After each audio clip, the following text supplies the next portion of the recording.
안녕하세요. 고경희입니다. 오늘은 최신 웹 디자인 트렌드 중에서도 세 가지 정도를 살펴볼 건데요.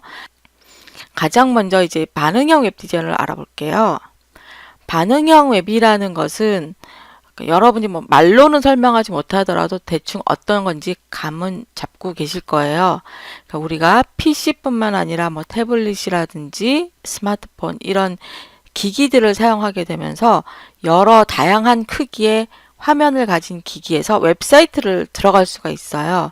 근데 이 다양한 크기마다 보여지는 웹사이트를 따로 제작하지 않고 하나의 사이트를 제작해서 PC에서 보면 PC에 맞게, 모바일에서 보면 모바일에 맞게, 뭐 스마트 TV에서 보면 또 그에 맞춰서 스마트 기기에 맞게끔 보여주는 디자인 방법을 반응형 웹 디자인이라고 합니다. 네, 지금 보시는 화면은 이제 나주시 관광문화 홈페이지입니다. 이 화면을 제가 지금 PC에서 접속을 했어요. 이렇게 내려가 보면 여러 요소들이 그 용도에 따라서 다른 형태로 배치가 되어 있죠. 뭐 조그마한 캐러셀도 있고요. 맛집을 나타낼 때는 이렇게 조그맣게 원형으로 해서 5개가 나란히 배치가 되어 있습니다. 여기서는 박스 형태의 콘텐츠를 배치하기도 했네요. 자, 그러면 이것을 브라우저 창을 한번 작게 줄여볼게요. 내가 뭐 항상 똑같은 화면 크기로 접속을 하는 게 아니기 때문에 제가 만약에 태블릿 정도로 이렇게 줄였다. 그럼 내려가서 보시면 여기 맛집 있는 부분을 한번 중점으로 보도록 하겠습니다. 브라우저 창의 너비를 줄이면 현재 5개에서 4개로 줄어든 걸 볼 수가 있습니다. 더 작게 줄이면 3개로 표현이 돼요. 그리고 좌우 화살표를 클릭해서 나머지 콘텐츠를 볼 수가 있죠. 지금 간단히 보신 것처럼 이제 아마 다른 부분에도 변화가 많을 텐데 쉽게 눈에 띄는 이 가로로 5개가 배치됐던 부분과 사각형 영역만 한번 비교를 해봤는데요. 브라우저 창의 너비에 따라서 이게 표현되는 방법들이 달라요. 이런 것들을 이제 반응형 웹 디자인이라고 하고, 자, 반응형 웹은 그러면 어떠한 방법으로 구현을 할 수 있을까? 가장 많이 사용하는 기본이 되는 기술은 미디어 쿼리입니다. 이제 CSS를 이용을 해서 사용자의 브라우저 화면 너비에 따라서 이 안에 있는 콘텐츠들을, 사이트에 있는 콘텐츠들을 CSS로 어떻게 배치할 것인지를 지정을 해주는 거예요. 그래서 각 기기마다 서로 다른 레이아웃을 표시할 수 있습니다. 그리고 이 미디어 쿼리가 CSS3 표준 규약을 사용하고 있기 때문에 CSS3를 지원하는 웹브라우저에서만 이게 구현이 돼요. 이런 미디어 쿼리를 직접 작성하는 게 번거롭고 아직 익숙하지 않다 하는 분들은 CSS 프레임워크를 사용할 수가 있어요. 이 CSS 프레임워크 중에서 특히 부트스트랩을 많이 사용을 합니다. 밑에 있는 파운데이션이나 스켈레톤 같은 것도 CSS 프레임워크이지만 가장 많이 사용하는 게 부트스트랩이고요. 부트스트랩은 현재 버전 4, 정식 버전 4가 최근에 공식 런칭됐습니다. getbootstrap.com 사이트에 들어가 보면 이 부트스트랩을 그 소스를 다운로드 할 수가 있고 사용 방법까지 자세히 설명이 되어 있어요. 다음에 살펴볼 트렌드는 플랫 디자인입니다. 자, 플랫 디자인이라는 것은 플랫, 우리가 영어에서 평평하다 이런 뜻이잖아요. 웹 요소를 입체적으로 보이기 위한 여러 가지 효과들, 그걸 깊이라 그러는데 그 깊이를 제거해서 입체감을 없앤 거예요. 그래서 단순하게 표현이 되죠. 그래서 이것은 웹사이트뿐만 아니라 요즘에 앱이나 또한 프로그램 UI 등에서도 많이 사용을 하고 있습니다. 이 플랫 디자인이 왜 생겼냐면 예전에는 그러니까 똑같이 입체적으로 표현하는 방법을 스퀘어모피즘이라고 했어요. 그러니까 사물을 그대로 본떠서 디자인도 그렇게 만드는 거예요. 어느 부분이 버튼이지? 어느 부분을 입력을 해야 되는 부분이지? 이런 것들이 익숙치 않은 사용자들을 위해서 딱 눈에 띄게 정말 실제랑 똑같이 만들어주는 거였었는데 이제는 사용자들이 웹사이트에 익숙해졌기 때문에 버튼을 입체감을 왕창 줘가지고 버튼처럼 표현하지 않아도 여기쯤 이 정도 있으면 이게 버튼이겠구나. 이 부분은 링크겠구나. 라고 알 수가 있게 된 거죠. 그래서 플랫 디자인을 사용하고 있습니다. 또한 반응형 웹을 사용할 경우에는 화면 브라우저 창 너비에 따라서 레이아웃을 자꾸 바꿔줘야 되잖아요. 이랬을 경우에는 그 웹문서에 있는 요소들이 최대한 단순해야 돼요. 그래서 플랫 디자인이 더 많이 사용되고 있고요. 아직 이 플랫 디자인을 사용했을 때 이 스퀘어모피즘을 사용한 것처럼 완벽하게 그 디지털 경험이 완성되진 않지만 간단하고 사용이 쉽다라는 거, 그리고 사이트 자체가 되게 심플해져요. 그런 장점이 단점들을 거의 극복해내고 있습니다. 플랫 디자인을 만들려면요, 일단 사용성을 위해서 단순해야 돼요. 그러니까 직관적이어야 된다는 거죠. 뭐 버튼 형태를 그대로 똑같이 버튼으로 만들지 않더라도 간단하면서도 이게 버튼이구나라는 걸 알 수 있도록 하는 거죠. 그래서 보통은 사각 형태의 버튼이지만 뭐 마우스 오버했을 때 색깔이 바뀐다거나 새로운 스타일이 추가돼서 좀 더 눈에 띄게 만들곤 합니다. 그리고 색상을 잘 활용해야 하는데 너무 많은 색상을 사용하지 말고 한 6가지에서 8가지 정도로 메인 색상을 잡는 것입니다. 지금 밑에 있는 사이트를 보시면은 색상이 한 4, 5가지 정도 될까요? 그 정도의 메인 색상만 사용하고 있어요. 눈에 확 띄죠.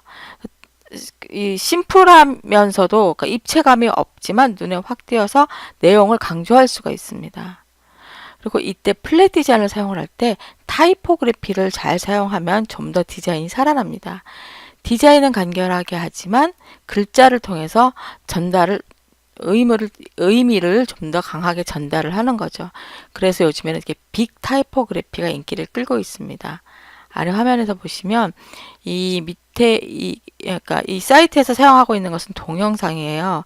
뭐 디자인이 화려하거나 그러지도 않습니다. 하지만 이 새로운 시작이라는 글자가 강렬하게 눈에 확 들어오잖아요. 그래서 여기서 추구하려는 게 무엇인가 좀 시작하는 느낌을 주려고 하는 것이구나라는 걸 알 수가 있죠. 그래서 이 플랫 디자인에서는 디자인이 단순한 대신에 색상을 잘 활용을 한다거나 타이포그래피, 특히 빅 타이포그래피를 써서 의미를 전달하고 있습니다. 플랫 디자인에서 사람들이 관심을 가장 많이 가지는 게 이제 머티리얼 디자인입니다. 이 머티리얼 디자인은 구글에서 사용자 경험을 하나로 묶기 위해서 만든 디자인 방법이에요. 사용자 경험이라는 게 뭐냐면, 그러니까 구글에서 만든 OS가 안드로이드잖아요. 모바일 OS가. 안드로이드 기반의 앱이라든지 아니면 구글에서 만든 서비스들, 뭐 지메일, 구글 플러스, 구글 플레이 이런. 어디 가든 구글과 관련된 콘텐츠에서는 딱 보면 이거 구글이구나라고 알 수 있을 만큼 그런 사용자 경험을 통일시키는 거예요. 그래서 플랫 디자인 중에서도 구글의 디자인 철학이 들어간 디자인을 머티리얼 디자인이라고 이름을 붙였습니다. 이건 이제 구글에서 붙인 이름이고요. 플랫 디자인과 머티리얼 디자인이 어떻게 다르냐라고 질문하시는 분도 계신데, 플랫 디자인이라는 건 디자인 경향이에요. 그러니까 전반적인 경향을 말하는 거고, 머티리얼 디자인은 플랫 디자인 경향을 받아들이면서 구글의 디자인 철학이 더해진 디자인 방법입니다. 이 머티리얼 디자인은 사이트가 따로 있어요. 그래서 이 머티리얼 디자인 사이트에 가시면 머티리얼 디자인을 어떻게 구성을 해야 되는지, 뭐 화면을 배치를 할 때, 버튼을 표시를 할 때, 뭐 내비게이션을 만들 때 이러이러한 식으로 해라라고 구체적으로 제시가 되어 있습니다. 그리고 이 머티리얼 디자인 어워드 2017이라고 되어 있는데요. 이거는 이제 해마다 바뀌는데 뒷자리는 머티리얼 디자인을 사용한 뛰어난 사이트들을 구글에서 선정을 해서 보여줍니다. 그래서 내가 사이트를 만들 때 머티리얼 디자인을 이렇게 활용을 해야겠구나 라고 여러분들이 어떤 도움을 받으실 수가 있을 거예요. 마지막으로 살펴볼 트렌드는 그리드 레이아웃 디자인입니다. 이 그리드 레이아웃 디자인은 그리드 시스템을 기반으로 하고 있는데요. 그리드 시스템은 최근에 나온 개념이 아니라 오래전부터 사용되고 있는 시스템입니다. 신문, 잡지 이런 거 보면 텍스트도 많고 사진도 많죠. 그리고 그 크기가 각각이에요. 길이도 아주 다양합니다. 이러한 것들이 잘 어울리도록 배치하는 것이 그리드 시스템이고, 이것을 웹사이트로 가져와서 웹사이트 디자인에 응용한 것이 그리드 레이아웃 시스템입니다. 보통 그리드 레이아웃을 만들 때는요, 화면을 몇 개의 픽셀, 그러니까 몇 픽셀을 기준으로 할 것인가로 따져서 뭐 내가 사이트 이 너비를 960 픽셀을 기준으로 하겠다 그러면 960 그리드 시스템, 뭐 1200 픽셀로 잡겠다 그러면 1200 그리드 시스템 이렇게 구분하기도 하고요. 화면을 칼럼으로 나눠요. 밑에 있는 화면을 보시면 연한 분홍색 사각형이 있죠. 이걸 칼럼이라고 하는데 12개 칼럼으로 만들어 놓고 사용할 것인지 아니면 24개의 칼럼으로 나눠 놓고 사용을 할 것인지 따라서 12칼럼 시스템, 뭐 24칼럼 시스템으로 부르기도 합니다. 보통은 960 픽셀로 놓고 12개 칼럼으로 나눠 사용하는데요. 그래서 960 12칼럼 그리드 시스템을 많이 사용을 해요. 화면을 12개 칼럼으로 나눠 놓고 이 이미지는 뭐 6개의 칼럼을 사용한다든지 밑에 있는 작은 이미지는 뭐 4개의 칼럼만 사용을 한다든지 이렇게 지정을 해주는 거예요. 그리드 레이아웃을 사용을 하면 시각적으로 되게 안정됩니다. 그러니까 막 중구난방으로 되는 대로 끼워 넣는 게 아니라 칼럼을 일정한 비율로 늘어놓기 때문에 안정적인 느낌을 줘요. 그리고 실제 내용이 없더라도 일단 박스 형태로 레이아웃을 딱딱 구성을 할 수가 있어요. 그래서 콘텐츠가 들어가기 전에 레이아웃만 가지고 적절하게 배치를 해볼 수가 있습니다. 또한 그리드 레이아웃을 이용을 하면 한 줄에 지금처럼 여기 화면에 보시는 것처럼 한 줄에 2개씩 배치할 수도 있고요. 뭐 4개, 5개씩 배치할 수도 있습니다. 그래서 원하는 대로 배치 형태를 지정을 할 수가 있어요. 그리드 레이아웃을 만드는 방법은 여러 가지가 있는데요. 가변 그리드 레이아웃이 있고 CSS 플롯이라는 속성을 이용한 방법이 있고요. 플렉스 박스를 이용한 방법이 있고 CSS 그리드 레이아웃이라는 것을 이용하는 방법이 있습니다. 가변 그리드 레이아웃이라는 건 뭐냐면 그러니까 제가 CSS를 이용을 해서 일단 이렇게 배치를 했어요. 맨 윗부분은 12칼럼을 다 차지를 하고 중간에 있는 것들은 뭐 4칼럼씩 차지를 하고 밑에 있는 건 2칼럼씩을 차지하게 해서 배치를 하고 이 레이아웃 자체를 바꾸는 게 아니라 폭을 이게 960 픽셀이라고 만약에 했을 때 960 픽셀이라고 지정을 해주는 게 아니라 100%라고 지정을 해주는 거예요. 그러면 화면 너비가 줄어들더라도 그 화면 너비에 맞춰서 100%, 얘는 뭐 33.3%로 지정을 해줘가지고 화면 너비가 줄어들더라도 이게 33.3%씩 표시되도록 이 너비 값을 다 퍼센테이지로 지정을 해주는 거예요. 여기 들어가는 마진이나 패딩 값 역시도 너비 값을 퍼센트로 지정을 해주죠. 사용은 간단합니다. 픽셀 값을 퍼센트로 바꿔주면 되기 때문에 쉽지만 대신 이 레이아웃에는 변화를 줄 수가 없어요. 그래서 아주 단순한 레이아웃을 가진 사이트에 적합합니다. 플롯이라는 속성을 이용할 수가 있는데요. CSS의 여러 가지 속성 중에서 플롯이라는 속성은 특정 요소, 이 플롯 속성을 사용하는 요소를 화면의 왼쪽이나 오른쪽으로 띄우는 거예요. 그러니까 다른 요소의 흐름에 영향을 주지 않고 그 옆에 띄우는 것입니다.